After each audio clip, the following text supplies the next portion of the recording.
Қайырлы күн, достар. Тез дайын болатын, әрі дәмді тюльпан самса дайындайтын боламыз. Әуелі қамырын дайындап аламыз. Ол үшін ұнды табаққа салып, сары майды ұнға аунатып отырып үккіштен өткізіп аламыз.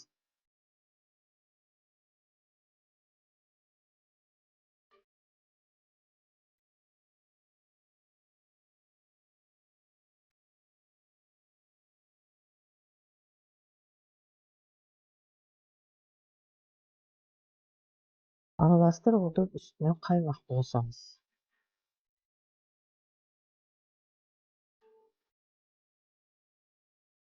Бір жұмыртқаны жарып саламыз.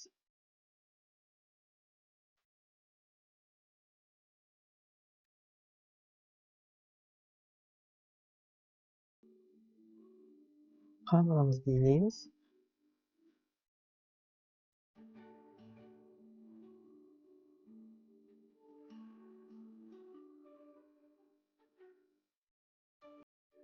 Дайын болған соң қамырымызды жарты сағаттай бетін жауып қоямыз.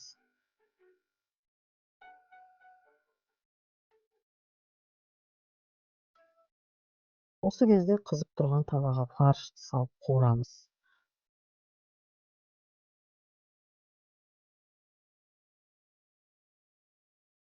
Фарштың суы тартылған соң туралған пиязды салып араластырамыз.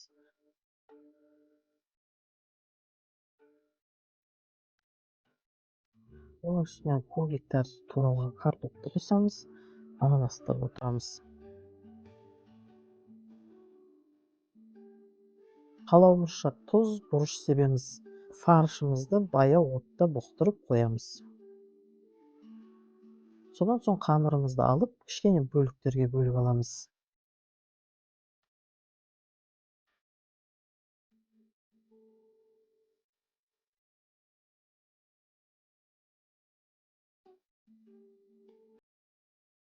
Жұқалап домалақтап жаямыз.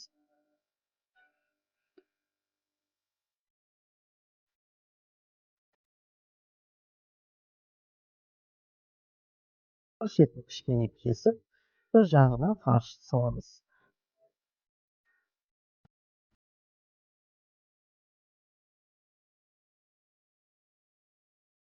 Жайылған қамырымызды фаршы бар жағына қарай айналдырып шығамыз.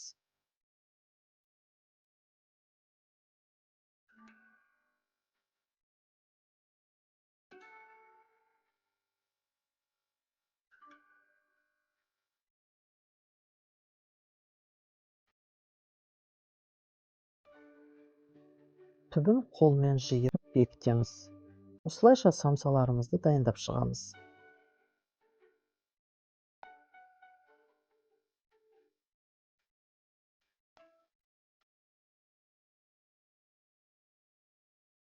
Арнайы пешке арналған ыдысқа салып, бетіне жұмыртқаның сарысын жағамыз.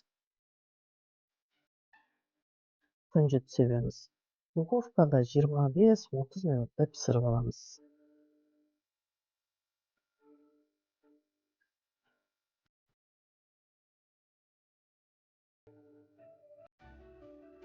Міне достар, дәмі тіл үйіретін тюльпан самсамыз дайын болды. Шаймен ішуге, қонақтарға ұсынуға болады. Міндетті түрде жасап көріңіздер. Видеоны соңына дейін көргендеріңізге рахмет. Каналыма жазылып лайк қоюды, комментарий жазуды ұмытпаңыздар. Келесі кездескенше аман болыңыздар.